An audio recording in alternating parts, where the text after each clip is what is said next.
저는 오늘 한계를 알 때라는 제목을 한번 정해보았습니다. 지난 1년 6개월 동안 제가 성도들로부터 가장 많이 들었던 말 중에 하나가 인사이기도 하지요. 목사님 얼마나 힘드세요? 얼마나 힘드세요? 목사님 건강 꼭 주의하세요. 힘내셔야 됩니다. 그런 격려의 인사를 많이 받았습니다.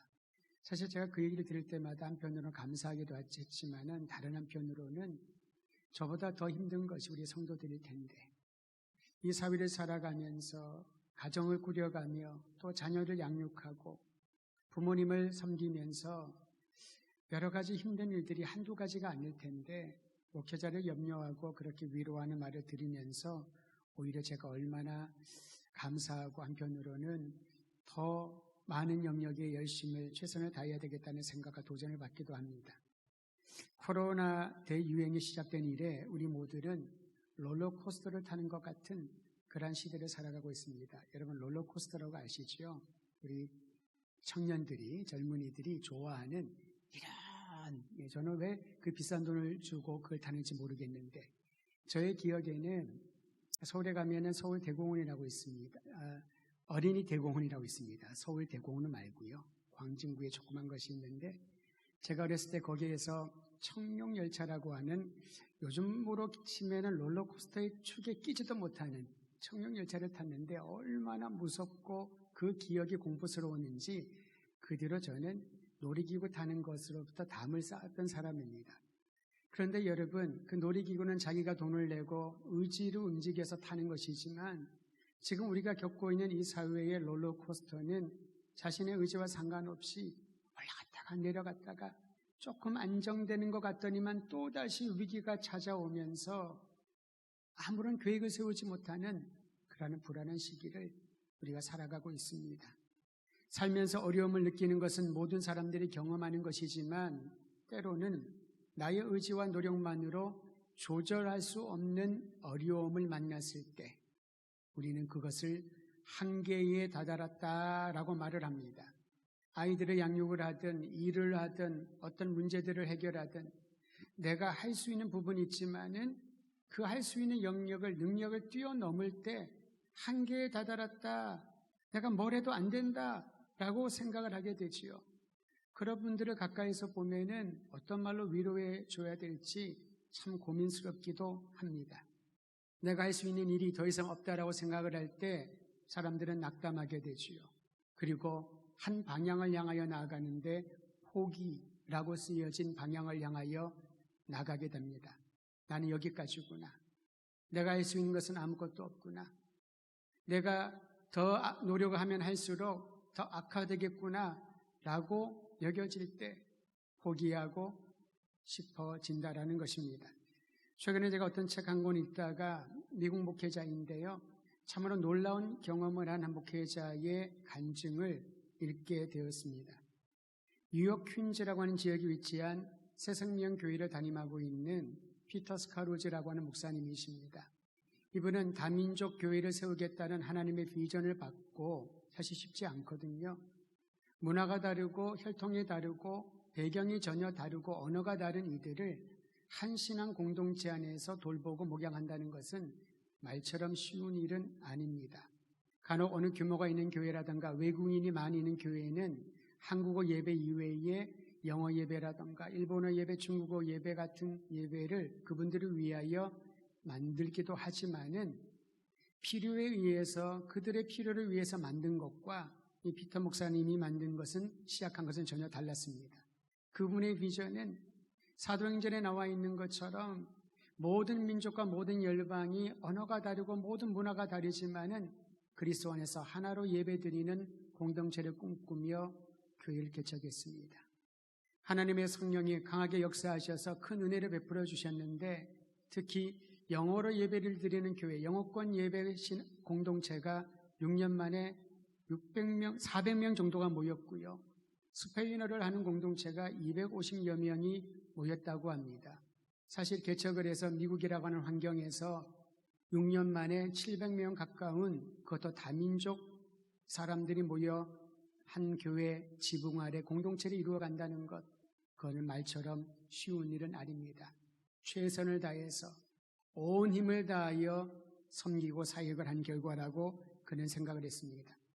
그런데 한순간에 그가 애쓰고 열매를 맺었던 하나님의 은혜로운 열매를 맺게 된 이 교회 사역에 큰 충격이 찾아왔다고 해요.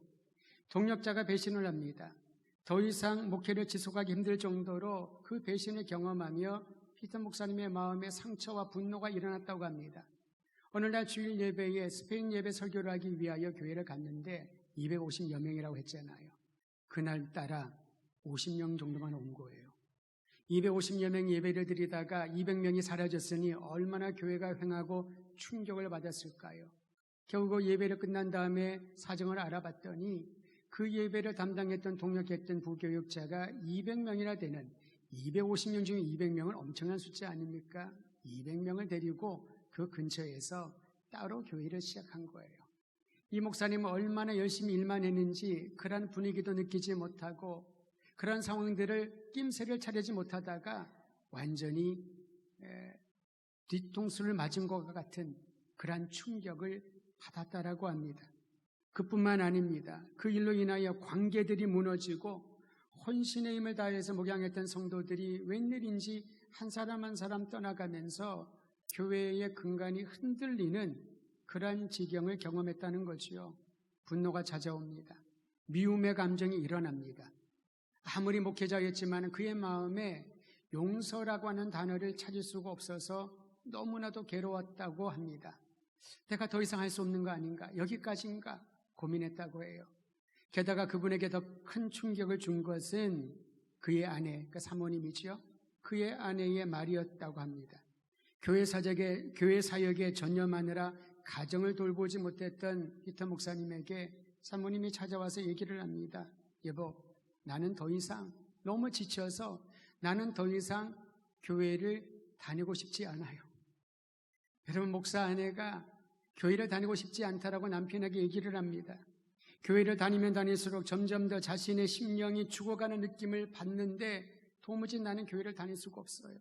당신을 봐도 남편으로 아버지로서의 역할을 잘 못하는 것 같고 교회가 이런 큰 위기를 겪는 걸 보면서 우리에게는 이 길이 아닌 것 같아요. 난 더 교회를 못 다닐 것 같아요. 이 말에 큰 충격을 받았습니다. 피터 목사님은 그런데 거기에서 포기하거나 멈추지 않았습니다. 무엇이라도 해결하기 위하여 교회의 허락을 받아, 장로님들의 허락을 받아 모든 것을 내려놓고 개인의 시간을 가지면서 객관적으로 교회의 사역과 자신을 돌아보는 그러한 기회를 가졌다라고 합니다.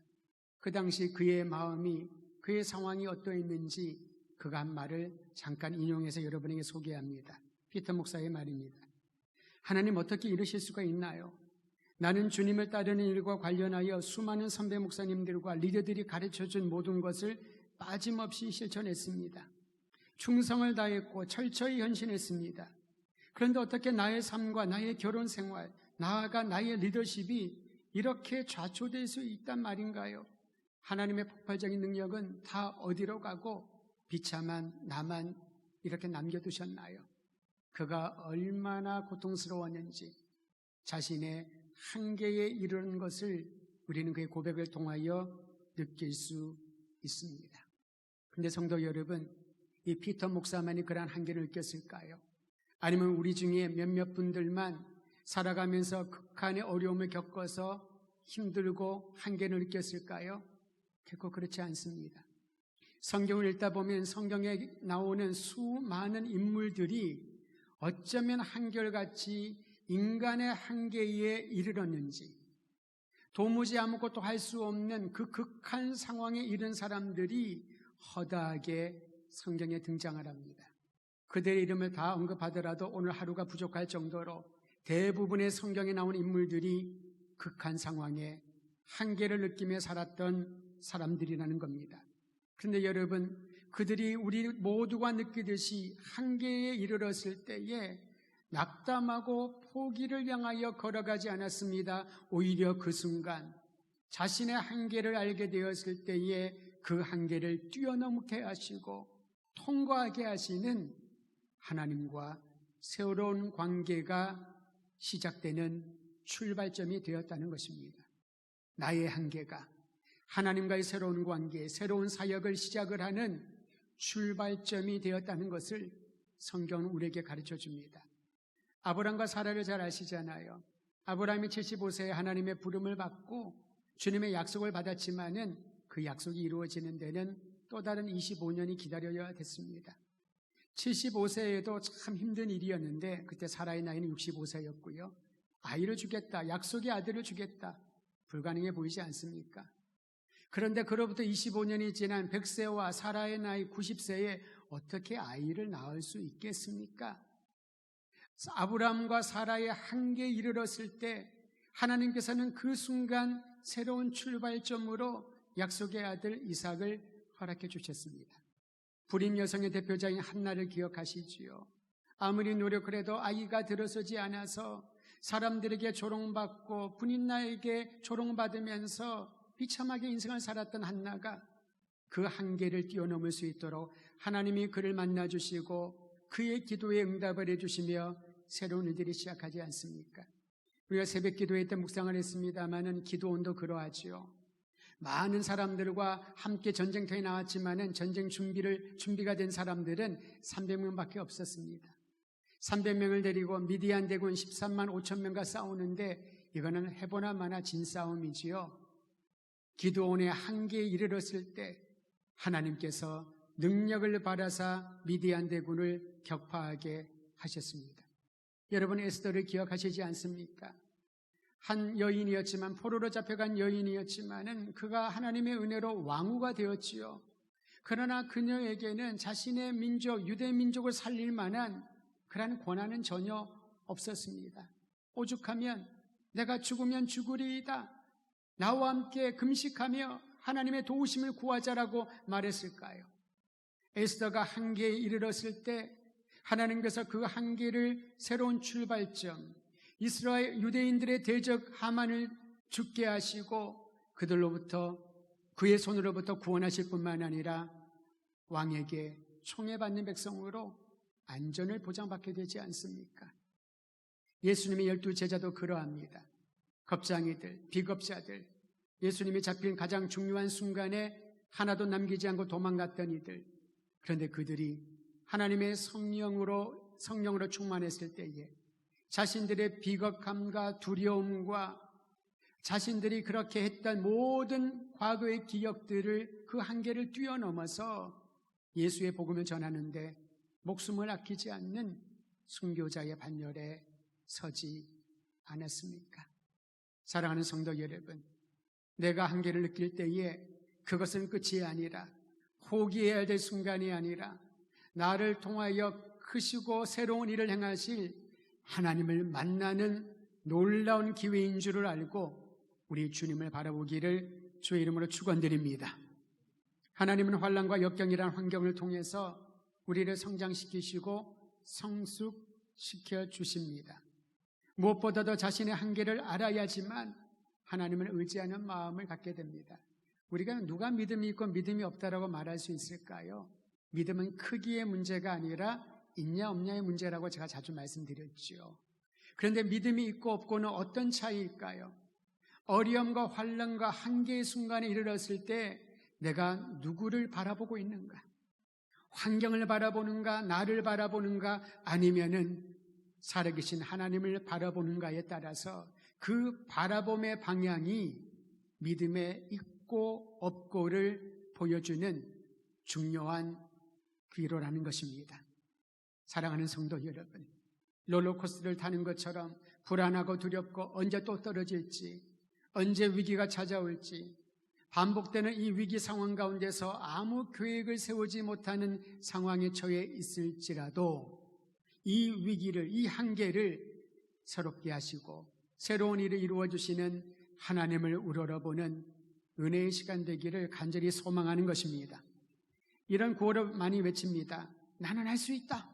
불가능은 없다. 안 되면 되게 하라. 어떤 무대의 구호이기도 하죠. 그러면 도전을 하지만은 그렇습니다, 여러분. 불가능은 없다 말하면서 끝까지 도전하는 거 아름다운 정신이지요. 그런데 이러한 도전에는 항상 결과를 기대하며 보는 것입니다. 질 걸 알면서, 안 된 건 알면서 불가능은 없다 그렇게 외치는 사람은 없습니다. 안 될지라도 최선을 다해 본다는 것이 결과에 대한 관점을 보여주는 것이지요. 근데 결과뿐만 아니라 과정도 소홀히 해서는 안 됩니다. 과정은 무엇입니까? 이 과정을 통하여 어떤 결과를 얻든지 과정과 결과가 함께 연결되어서 우리로 하여금 새로운 길을 찾을 수 있는 지혜를 얻게 되는 것이지요. 좀 전에 제가 언급을 했던 피터 스카지로 목사가 하나님의 은혜를 경험한 이후에 그가 또 다른 신앙 고백을 다음과 같이 합니다. 나는 믿음과 리더로서의 역할에 관해 죽은 것만 같았습니다. 그런데 처음에는 죽은 것처럼 느껴졌던 이 경험이 하나님과 새로운 관계를 여는 긴 여정의 시작이라는 것을 알게 되었습니다. 우리가 하나님과 함께하는 74일을 지금 하고 있지 않습니까? 이 경험을 하기 위함입니다.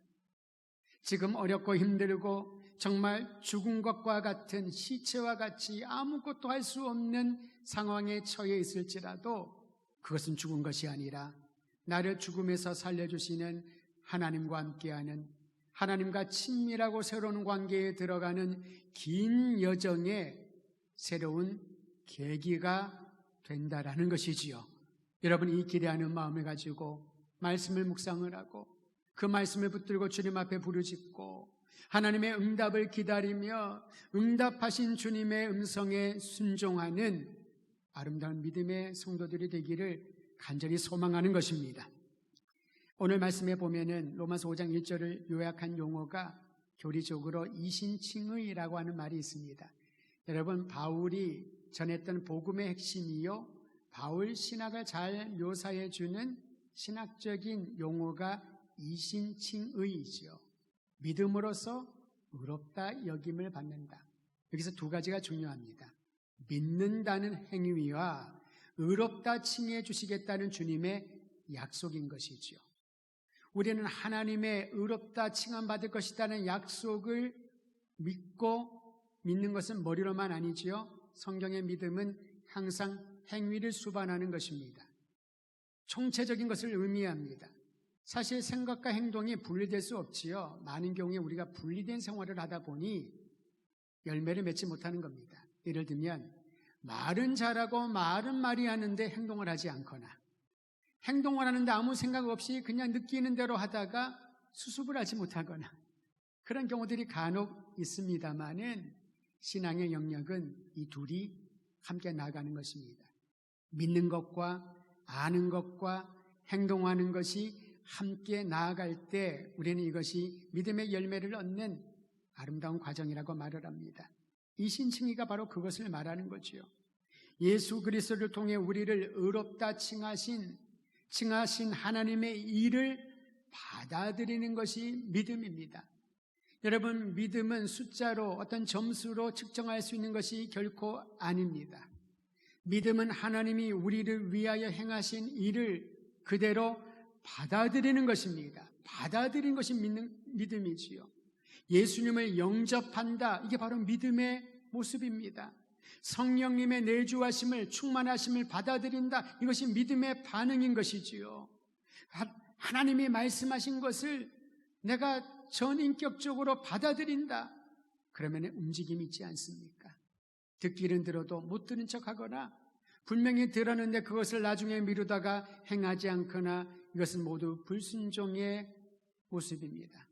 진정한 순종한 믿음은 하나님이 행하신 위대한 일, 곧 예수 그리스도께서 행하신 위대한 십자가와 부활을 내가 있는 그대로 받아들일 때 그 사람을, 그 공동체를 믿음의 사람, 믿음의 공동체라고 말하는 것입니다.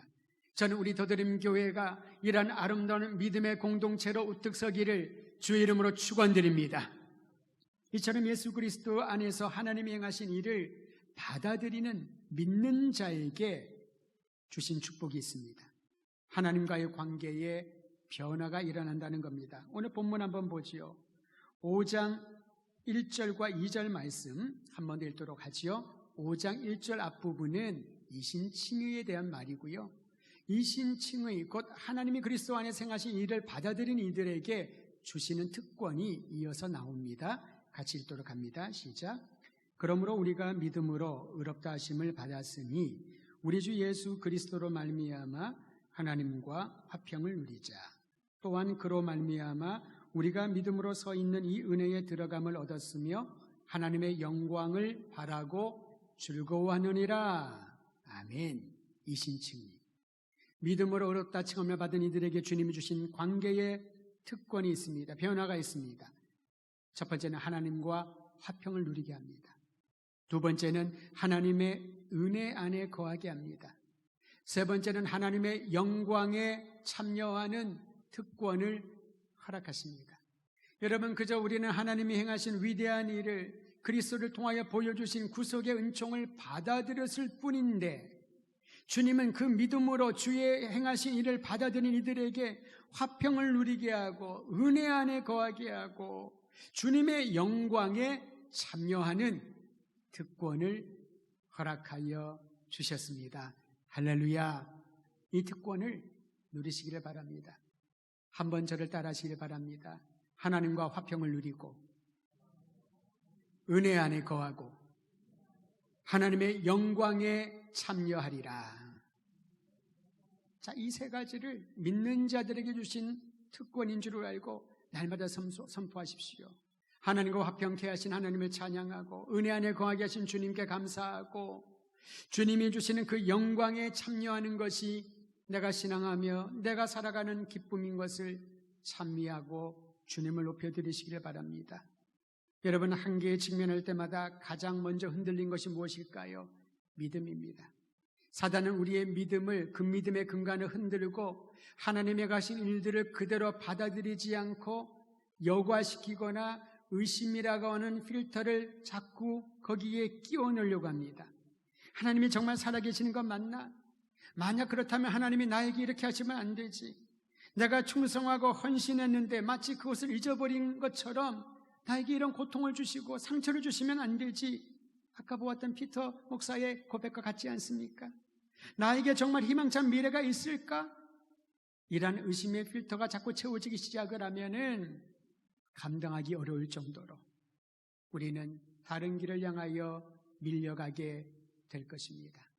의심에 요동하거나 흔들리지 말고 주 예수 그리스도 안에 행하신 하나님의 위대한 일, 주님의 놀라운 능력을 의지하면서 하나님을 바라보십시다.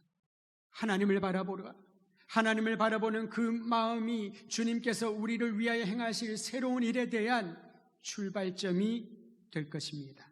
사도 바울이 그러했지요. 지난주에 함께 나눴습니다마는 고린도후서 11장에 바울이 겪었던 고난의 일부를 기록하지 않았습니까? 만약에 그 중에 한두 가지라도 우리가 경험했다면 얼마나 많은 사람들이 여기에 남아있을까요? 예수 믿는 것 때문에 39대의 매를 한 번, 두 번, 세 번 맞았다. 누가 여기 남아서 신앙생활 할까요? 피신하겠지요. 숨어서 다른 일을 하지 않겠습니까? 물에 빠져 죽을 지경을 경험한 사람이 또다시 배를 타고 복음을 전하겠다고 승선할 수 있는 용기를 가진 사람이 몇 명이 될까요? 한 번 하나님이 살려주시니 두 번, 세 번은 그러지 않을 수 있을 것이라고 조바심을 가지고 집에 꼭 숨어 있지 않겠습니까? 그런데 바울은 이러한 위기의 순간마다 자신의 한계를 느낄 때마다 오히려 믿음이 더 강화되고 깊어지는 영적인 경험을 합니다. 그가 이처럼 역경 중에도 인내하며 소망을 잃지 않았던 이유가 오늘 본문에 기록되어 있습니다. 5장 5절입니다. 함께 읽도록 하지요. 그 고난과 한계와 역경 가운데서도 믿음을 잃지 않았던 이유, 5절 같이 읽습니다. 시작. 소망이 우리를 부끄럽게 하지 아니함은 우리에게 주신 성령으로 말미암아 하나님의 사랑이 우리 마음에 부음받음이니. 살아계신 성령께서, 교회를 일으키시고 우리 안에 내주하시는 성령께서 하나님의 사랑을 우리의 마음에 계속해서 부어주신다는 이 소망과 확신을 가졌기 때문에 그런 매를 맞아도, 물에 빠져 익사할 징경이 되었어도, 강도를 만나도, 감옥에 갇혀도, 조롱을 받아도, 배신을 당해도, 상처와 고통투성이의 길을 걸어갈지라도 그는 소망을 잃지 않았던 것입니다. 성령 안에서 하나님의 사랑이 그의 마음에 부어진 것처럼 오늘 이 밤에 오늘 예배하는 모든 성도들의 마음 가운데 신실하신 하나님의 사랑이 끊임없이 한량없이 부어주고 차고 넘쳐나기를 주의 이름으로 축원드립니다. 하나님의 사랑이 부어진 사람에게는 어떠한 한계 상황도 그것은 포기의 결정을 하는 순간이 아니라 더욱더 하나님을 의지하고 믿음의 기반을 굳건히 하는 영적인 도약의 시기가 될 것입니다. 그런 의미에서 여러분, 코로나의 이 위기와 이 어려운 시기들을 바라보기를 바랍니다. 비록 많은 것들이 제한되고 있지만, 두려움이 찾아오고 있지만, 우리 어린아이들 학교에 보내면서 부모의 마음이 얼마나 걱정이 될까요? 그러나 이 상황 가운데서 그저 그러한 불안과 걱정으로 시간을 허비하지 말고 하나님을 우러러보며 주의 사랑이 우리의 삶을 더 부욕해 하시고 담대한 주의 용사로 변화시켜 주실 것을 기대하시기를 바랍니다.